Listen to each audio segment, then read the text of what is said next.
मैंने कहा ना, अभी मुझे कुछ देर अकेला रहने दे प्लीज। प्लीज जा यहाँ से। नहीं, मैं अकेला नहीं छोड़ूंगी, तू दरवाजा खोल। जी, रूही भाभी की बात मान लो, उन्हें संभालने दो खुद को प्लीज। समन, वो परेशान है। मैं चाहता हूँ, लेकिन इस वक्त रूही भाभी को अपने आप को संभालना होगा ना। Be strong, okay?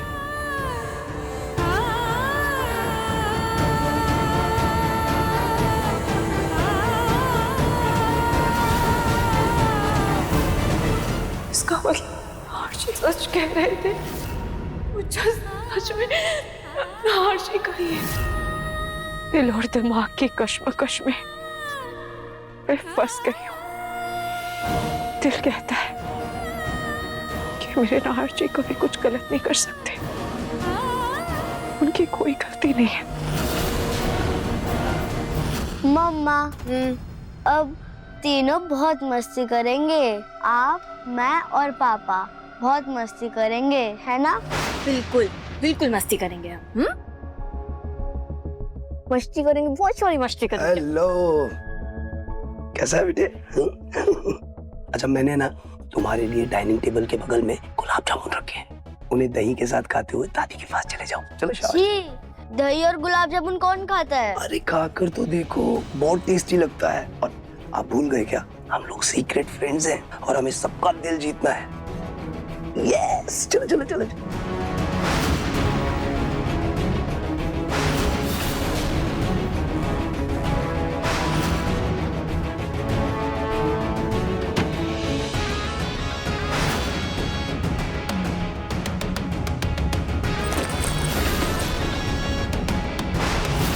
क्या चाहती हो तुम? क्या लेने आई हो आप? और तुम्हारी हिम्मत कैसे हुई मेरे बच्चे पे गोली चलाने की? वाह, 2 दिन साथ क्या रह लिया, बाप का प्यार उमड़ रहा है। भूलो मत, माँ हूं मैं उसकी, पैदा किया है मैंने उसे, और यहाँ तक कि मैंने ही अकेले परवरिश की है उसकी।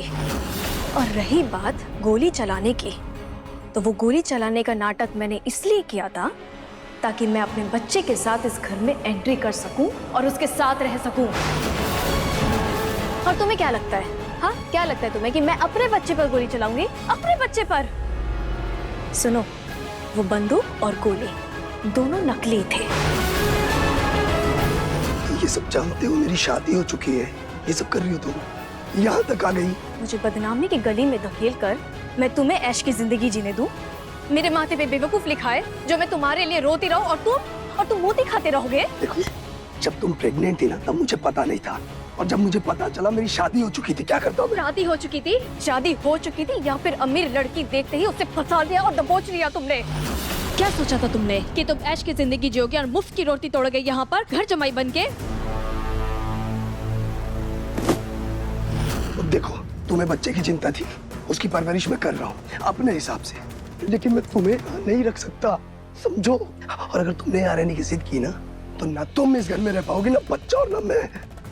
अरे साले साहब को बहन की खुशियों का वास्ता देके तो मना लिया मैंने बच्चे के लिए, लेकिन तुम्हारे लिए कभी नहीं मानेंगे वो, समझो? इसलिए प्लीज अपना सामान उठाओ और निकलो यहाँ से, क्योंकि अगर तुमने जिद की ना, तो हम तीनों की जिंदगी बर्बाद हो जाएगी तुम्हारी जिद की वजह से।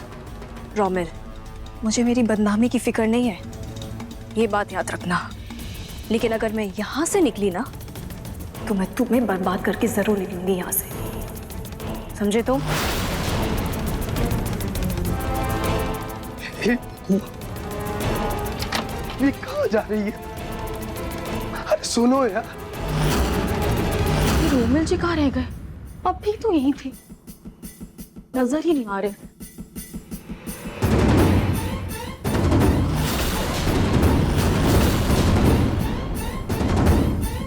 तुम ऐसा क्यों कर रही हो? तुम मेरे नहार भैया रूही भाभी की जिंदगी बर्बाद करने क्यों आई? यहाँ पे चली क्यों नहीं जाती हमारी जिंदगी से? अवनी जी, पहले आप मेरी बात सुनिए। अच्छा सुनाओ, क्या बोलना चाहती हो तुम? बोलो। हाँ तो सुनिए, बात कुछ ऐसी है जो है सच, और वो सच ये है कि आपको मैं ये बताना चाहती कि मैं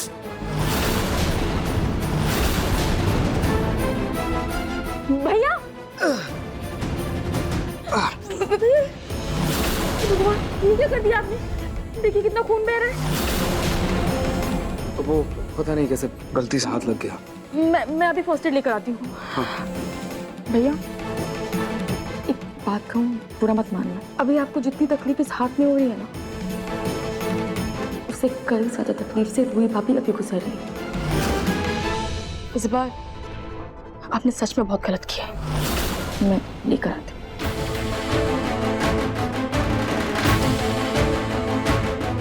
मैंने कहा था ना मेरे घर वालों को कोई तकलीफ नहीं होनी चाहिए।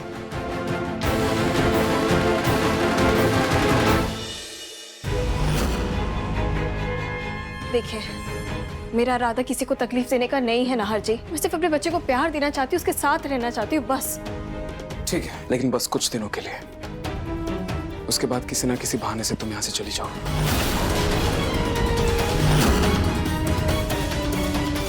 थैंक यू नाहर जी। मैं बस कुछ दिन अपने बच्चे के साथ रहना चाहती हूँ और उसे बस प्यार देना चाहती हूँ।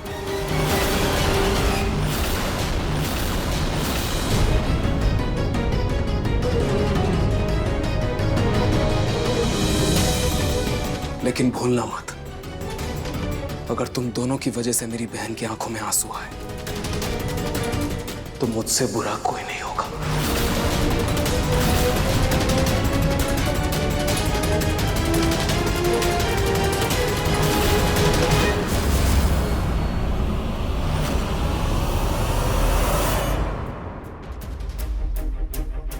पहले ही नाक में दम करने के लिए वो नाजायज बच्चा कम था क्या कि नाहर ने हम पर थूथू करने के लिए उसकी माँ को भी यहाँ रोक लिया। नाहर की एक गलती की वजह से पूरे परिवार की इज्जत तलवार की नोक पे आ गई है।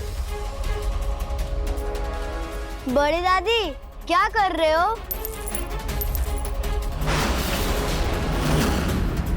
अरे कौन बड़ी दादी? किसकी बड़ी दादी? हाँ, मैं कोई दादी वादी नहीं हूँ तुम्हारी, समझे?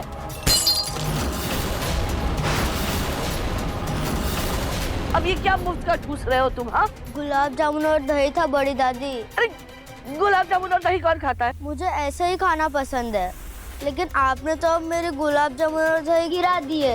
अब मैं कैसे खाऊंगा? कट्टे कट्टे कट्टे। दही के साथ गुलाब जामुन नाहर के दादाजी को भी बहुत पसंद थे। कहीं पंडित जी की कही बात सच तो नहीं? कहा जाता है कि पूर्वज अपने घर में बच्चे के रूप में ही पुनर्जन्म लेते हैं। कहीं ये बच्चा सचमुच नाहर के दादाजी का पुनर्जन्म तो नहीं? हाँ, हो भी सकता है। आखिर है तो नाहर का ही बच्चा ना।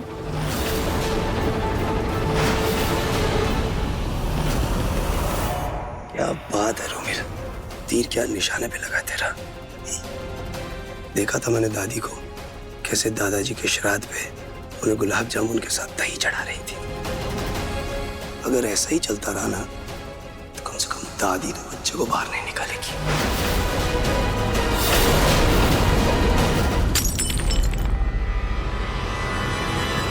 क्या करता है ये लड़का भी?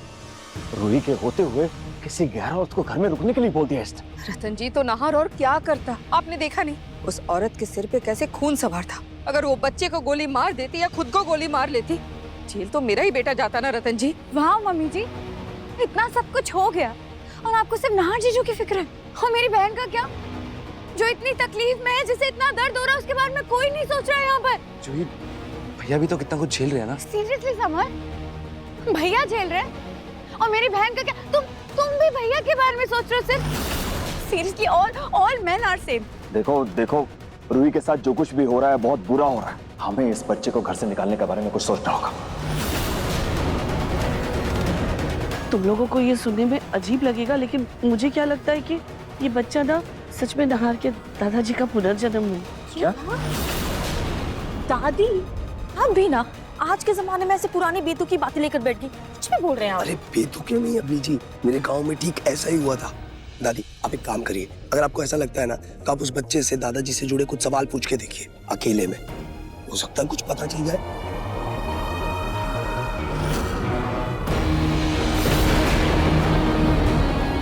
अरे ये तूफान कहाँ से आ गया? मैंने तो कपड़े सूखने के लिए डाले थे, लेकर आती हूँ।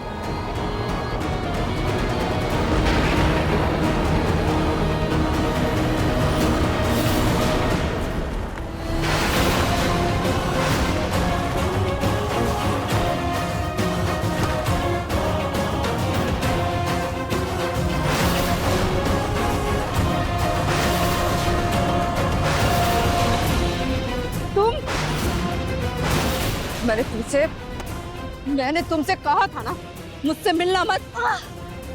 अब आप मेरा हाथ तोड़ देंगी क्या? कमाल है, न्योता देके खुद ही पीछा छुड़ा रही है आप उससे। साफ साफ बताइए मुझे यहाँ क्यों बुलाया गया है? इरादा क्या है आपका?